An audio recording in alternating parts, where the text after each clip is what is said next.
Okay, so we'll finish this last bit about refuge in the Sangha.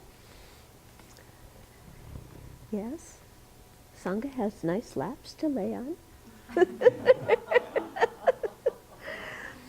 Okay, so it says also respect monks and nuns as they are people who are making earnest efforts to actualize the teachings. Respecting them helps your mind, for you appreciate their qualities and are open to learn from their example. By respecting even the robes of ordained beings, you will be happy and inspired when you see them. Okay, so while all monastics are certainly not the Arya Sangha, you know, we're ordinary people, still what we respect when we see the Sangha is the vows in their mental continuum, and we respect their earnest effort to practice the Dharma. That doesn't mean that lay people also don't have vows or have earnest efforts. That's not the issue here, okay? But it's saying that monastic Sangha are people, you know, that are easily identifiable, that have made a certain commitment in their life to the Dharma practice, making it foremost in their life, and that it is very helpful for all of us to respect that commitment and to respect the precepts in their mind.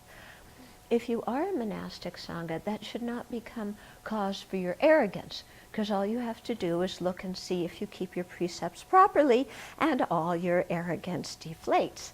Okay? Because we still have a long way to go, but we are, genuinely trying, and so that's something to be respected.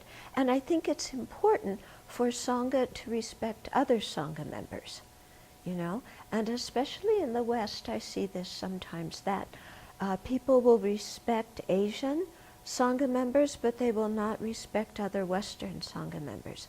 It's as if, you know, well, you may be wearing robes, but you grew up with Mickey Mouse like me, you know.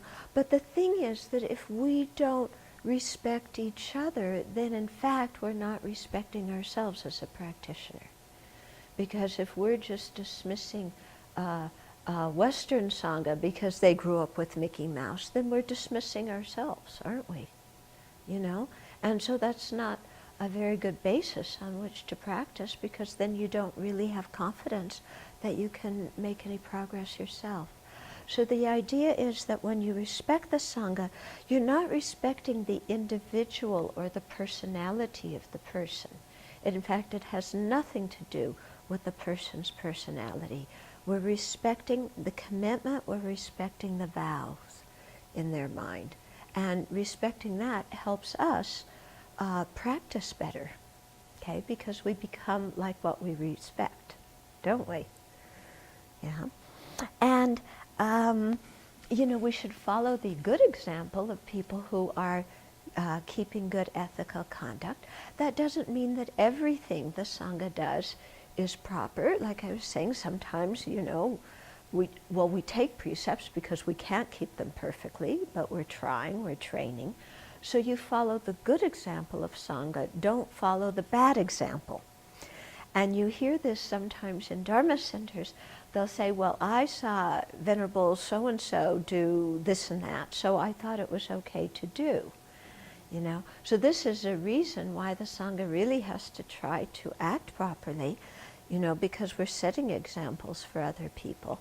But also other people should have some discriminating wisdom. And, if a Sangha member who clearly isn't a Buddha is doing something wrong, that doesn't mean that it gives you license to also do it. Okay?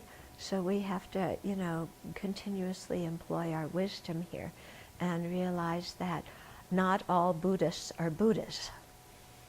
Okay? And so we don't criticize them for not being Buddhas, but we're just aware of that. And so we follow people's good example, but not their bad example. It's also recommended that, just seeing the robes is something that can inspire the mind. And you may find this rather strange, especially if you live in a community where there's so many people wearing robes. But I talked to a friend of mine who lived in Dharamsala for many years, a layman, and he went back to New York. And when he was in New York, there's hardly anybody wearing robes, and people are just kind of, well, a little nutty in New York, excuse me. It's kind of sense pleasure deluxe.